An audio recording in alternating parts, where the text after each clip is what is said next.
Hafidullah, a shining light of Islamic scholarship in the Philippines, renowned for his deep understanding of the Deen, his unwavering commitment to da'wah, and his ability to connect timeless Islamic teachings with the challenges of our modern world. Dr. Abdullah Abtahi has been a source of guidance and inspiration to many.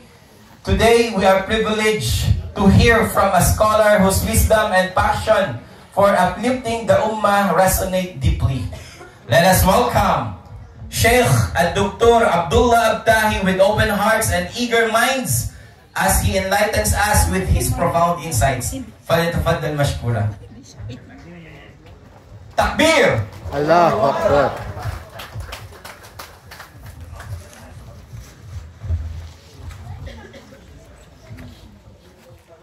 Assalamualaikum warahmatullahi wabarakatuh.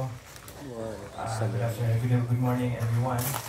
Honorable Mayor Luis Elizar, ganoon din sa Rizal family, sa pamuno ni Brother Ahmed, akhi wa habibi Mahmoud Abdul Mun'im, Allah ibayad wajhak. Barakallahu fik. Sa lahat po ng guests natin nandito ngayon sa araw na ito para sa isang makasaysayang event po ay nagagalak na makapiling kayo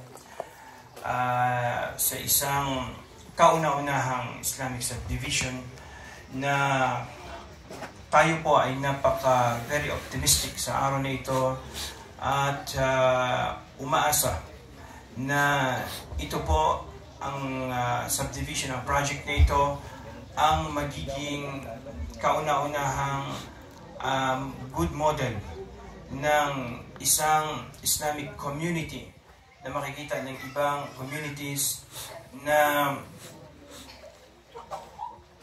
nakikita natin, nakaka-relate tayo sa pangyayaring ito 1,446 years ago na kung paano nag-success si Prophet Muhammad, peace be upon him, ay nakikita ko na ang community na ito ay isa sa magiging peace zone dito sa Pilipinas na kahalintulad ito ng pinaka-peaceful community sa balat ng lupa. Ang bayan na itinayo ni Prophet Muhammad, peace be upon him, 1,446 years ago, na itinayo niya ang bayan ng Medina na wala na sigurong katulad pa ng bayan na yun in terms of peace and order. Ganun din sa katahimikan na tinatamasa ng taong nakatira doon, which is doon ako for 20 years. Last year lang po ako nag-exit from Saudi Arabia at sa nakikita ko po ay ang Islamic community, hindi po ang tinitingnan natin yung kung maganda ba ang daanan, maganda ba ang climate. Ang Rasul sallallahu alaihi wasallam, si Prophet Muhammad, peace be upon him, nag-build siya ng isang community sa isang maladisyertong lugar na walang hindi ganito kaganda ang climate. Doon niya itinayo sa isang disyertong lugar sa Saudi Arabia. Ganun pa man nag-success siya dahil sa itinatag niya ang bayan ng Medina na naka-base sa 3 pundasyon.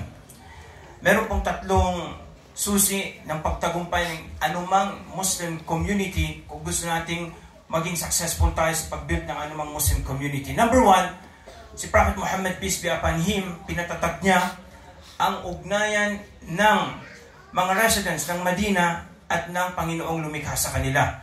Pinalakas niya ang communication sa pagitan ng mga tao at ng Allah subhanahu wa ta'ala na lumikha sa ating lahat. Kaya ang first project ng Prophet Muhammad, pagdating niya sa Medina, ay ang pag-build niya ng mosque. Ang bahay ng Allah na sa pamamagitan ng mosque, ng masjid, ay dito mapapalakas ng Muslim ang communication niya at ng Panginoon na lumikha sa Kanya. Dahil kung wala tayong ugnayan sa Panginoon natin, wala tayong takot, hindi tayo God-fearing citizen, wala tayong takot sa Panginoon,